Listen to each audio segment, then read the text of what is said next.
After Prime Minister Narendra Modi made it clear that Pakistan's nuclear blackmail will not work anymore, today Defence Minister Rajnath Singh also spelt out India's new war doctrine. While interacting with soldiers in Badami cantonment in Srinagar, Raksha Mantri said that the strength of India's resolve against terrorism can be gauged from fact that we paid no heed to Pak's nuclear threats. He asserted that Pakistan is a rogue and irresponsible nation and therefore its nuclear assets must be brought under IAEA inspection regime.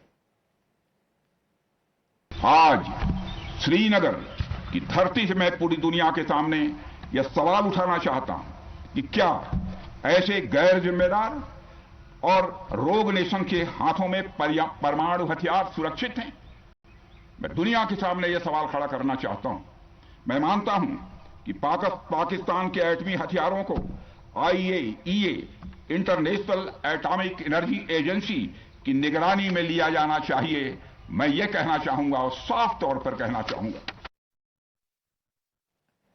And to get a global perspective, we have British commentator David Vance joining us on the broadcast. Thank you, Mr. Vance, for joining us. And first, I would like your comments on the precision strikes that were carried out by India, sending a message not just to Pakistan but the entire world. How do you view this? And would you say that in Operation Sindoor, India did not just retaliate but also thrashed Pakistan both militarily and morally? Yeah, absolutely. I mean, this is, to me, a battle between civilization, because on the one hand, we've got India, and on the other hand, we've got the rogue state that is Pakistan, you know, a failed state. And in my opinion, a failed state should not be allowed to have access to nuclear capability, and that's what needs to be sorted out. Well, as Operation Sindoor is concerned, you call it India's, striking a blow for civilization. You've also repeatedly called Pakistan a failed state and a terrorist incubator. Do you think that this attack will teach Pakistan any lesson? What makes you so convinced that diplomacy is no longer an option with Islamabad? Yeah, listen, diplomacy has a role, clearly has a role. I understand that. But I think the only thing that Pakistan listens to is power and force. Those are the two things that it listens to. And therefore, whilst the diplomatic route can be tried, I mean, it's not worked out, has it, in the past? So why would it work out in the future? But what does work out is when India attacks and takes out the terrorist centres all around Pakistan. I'd like to see them all wiped out. Well, I'm asking this because you've said the Western media is absolutely atrocious and biased in favor of Pakistan. Why do you think outlets like BBC, Al Jazeera and others frame terrorism against India so differently than, the attacks that are carried out anywhere else in the world? And also, why do you think BBC should be banned in India? Yeah, I mean, I think that it is strange how many countries around the world do seem to be, broadly speaking, taking an even-handed approach between India and Pakistan. There's no reason to be even-handed in this. You don't be even-handed between right and wrong, good and evil. As far as I can see, this Pakistani regime has been a rogue regime for a long, long time. And the world needs to waken up. The thing is that India is doing us all a favour. I mean, this is the point on it. Every country in the world should support India, because India, if it can denuclearise or bring about the defenestration of the Pakistani regime, that helps us all. And I mean, obviously, there's the factors of China and there's the US as well, who are both involved in Pakistan. And that makes things difficult for India. But Prime Minister Modi is quite correct in what he's done. Everything he's done so far has been correct, apart from the ceasefire. I basically don't want to see a ceasefire. Now, since you've mentioned US and you've criticized Donald Trump's claim of brokering peace between India and Pakistan, you said he lost all common sense. What is your message to Donald Trump today on India's right to defend itself? Yes, good question. I would give Donald Trump the simple message: put America first and stay out of what's happening between India and Pakistan. You don't want... India is quite capable, in my opinion, of dealing properly and effectively with Pakistan.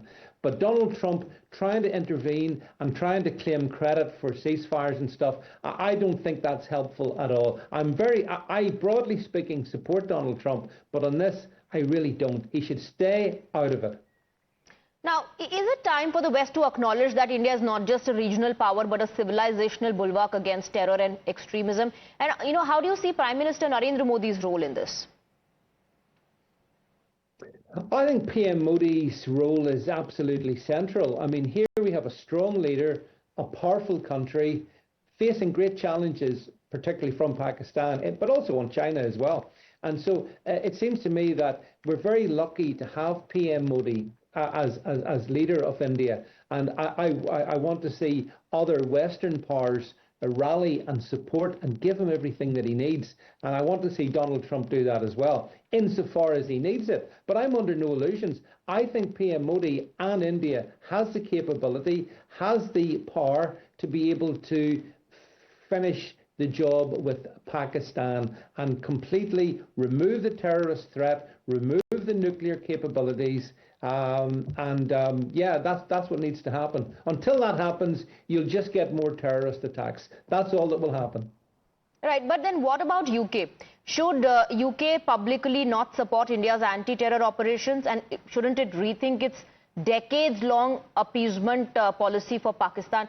I'm asking this because Rishi Sunak, UK leaders like Rishi Sunak stood with India, but as far as Keir Starmer and the Labour Party is concerned, they remained absolutely silent on terror from Pakistan.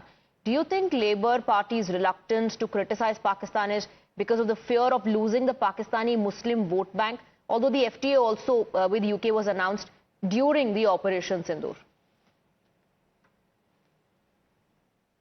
Absolutely. In the UK and with Prime Minister Starmer, they have a considerable part of their vote which is Pakistanis. Second, third generation Pakistanis, and Labour don't want to say anything to annoy them.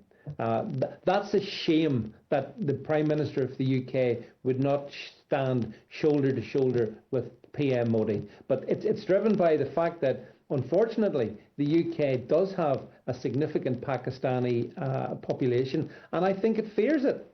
And that's one of the big problems the UK has. I mean, we need to start deporting. But at this point in time, that explains why Starmer is quiet and says nothing. Well, do you think, and this is my last question to you, do you think this was India's victory against terror in Pakistan?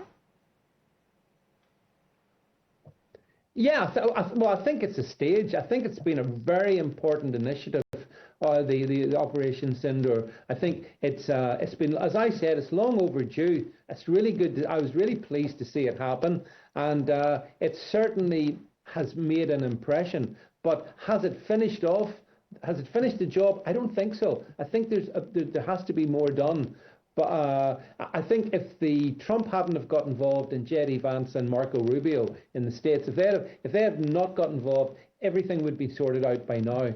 But the nuclear blackmail is we shouldn't be naive about it. The fact that Pakistan uses the whole capability thing as a blackmail tool is something that makes life difficult for all the powers, not least, obviously, India. Well, there are some who, despite knowing Pakistan's reality, back them. Thank you very much, Mr. Vance, for speaking with us. Thank you for taking the question.